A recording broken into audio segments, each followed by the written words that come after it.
অবাধ্য সন্তানকে বাধ্য করুন ৩টি উপায়ে। সন্তান গড়তে চাইলে সময় থাকতে জানুন।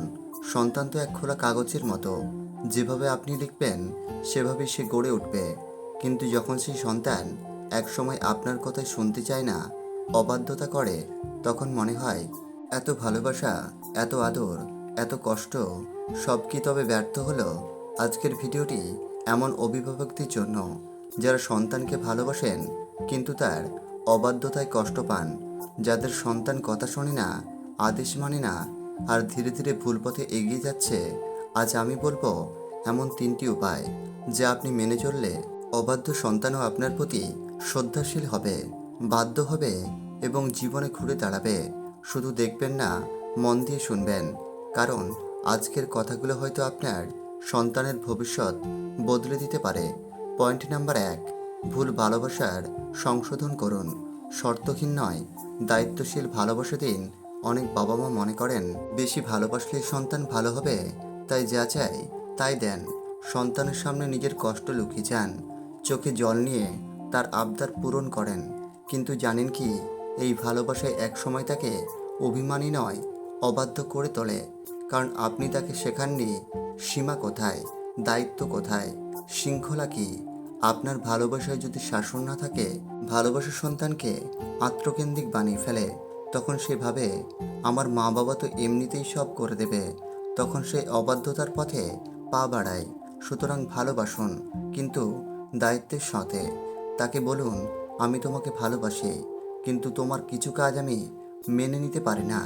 এটা বলার সাহস রাখুন, তাকে বুঝতে দিন আপনি শুধু তার ইচ্ছের দাস নন। আপনি একজন গাইড, একজন অভিভাবক, যিনি তার ভবিষ্যতের দায় নেন। 2, শাসনের ভাষা বদলান, গলা নয়, সম্পর্ক ব্যবহার করুন। অনেক সময় সন্তান যখন অবাধ্য হয়, আমরা তখন গলা চড়িয়ে কথা বলি, বকা দিই, শাস্তি দিই। কিন্তু এটা কি কাজ করে? না, বরং সম্পর্কটা আরও নষ্ট হয়। সন্তান ভাবে আমার বাবা মতো আমাকে বোঝেন না, তারা শুধু রেগে যান। কিন্তু আপনি যদি তার কাছে গিয়ে বলেন, তুই আমার সবচেয়ে আপন মানুষ, তুই যখন এমনটা করিস আমার খুব কষ্ট হয়, আমি চাই তুই বড় হ, সম্মানিত হ। তাই এই বিষয়টা তুই একটু বুঝে চল। এই ভাষা তার হৃদয়ে গেঁথে যাবে। সন্তান যখন দেখে তার বাবা মা রাগ নয়, সম্পর্কের শক্তি দিয়ে তাকে বোঝাতে চায়, তখন সে ভেতর থেকে বদলাতে শুরু করে।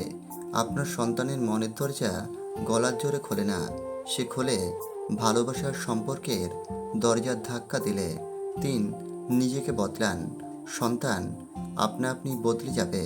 আপনার সন্তান যদি মোবাইলে আসক্ত হয়, অথচ আপনি নিজেই সারাদিন মোবাইলে থাকেন, সে শিখবে কার কাছ থেকে? আপনার সন্তান যদি মিথ্যে বলে, অথচ আপনি নিজের দোকানে গিয়ে মিথ্যে বলেন, লোকজনকে ঠকান, সে কার কাছ থেকে শিখেছে? সন্তান কখনো কথা শুনে শেখে না, সে শেখে দেখে। তাকে যা শেখাতে চান আগে নিজে করুন। আপনি যদি সময় মতো ঘুমান, সে নিজেও শিখবে। আপনি যদি নিজে সম্মান দেন, সে শিখবে। আপনি যদি রাগ কমিয়ে ফেলেন, সে ধীরে ধীরে নম্র হবে। সন্তানকে বদলাতে হলে আগে আয়নার দিকে তাকান, নিজের জীবনকে গড়তে থাকুন। সে তখন স্বাভাবিকভাবেই আপনার ছায়ায় গড়ে উঠবে। সন্তান অবাধ্য হয়েছে মানে তার ভবিষ্যৎ নষ্ট নয়, আপনি এখনও তার জীবনের সবচেয়ে বড় প্রভাব। আপনার আচরণ, আপনার শিক্ষা, আপনার ধৈর্য, এগুলো তাকে একদিন বাধ্য, শ্রদ্ধাশীল এবং সফল করে তুলবে। 3টি কথা মনে রাখবেন। 1, ভালোবাসা দান করুন, কিন্তু সীমা রেখে। 2, গলা নয়, হৃদয় দিয়ে বোঝান এবং যা শেখাতে চান তা আগে নিজে হয়ে উঠুন। 3, আপনার সন্তান একদিন ঠিকই আপনার গর্ব হয়ে উঠবে। যদি আপনি আজ একটু ধৈর্য ধরেন, একটু সচেতন হন। যদি ভিডিওটি আপনার ভালো লেগে থাকে বা মনে হয় কার উপকারে আসতে পারে, তাহলে অবশ্যই ভিডিওটি শেয়ার করতে ভুলবেন না। আপনার সন্তানের সুন্দর ভবিষ্যতের জন্য শুভকামনা রইল।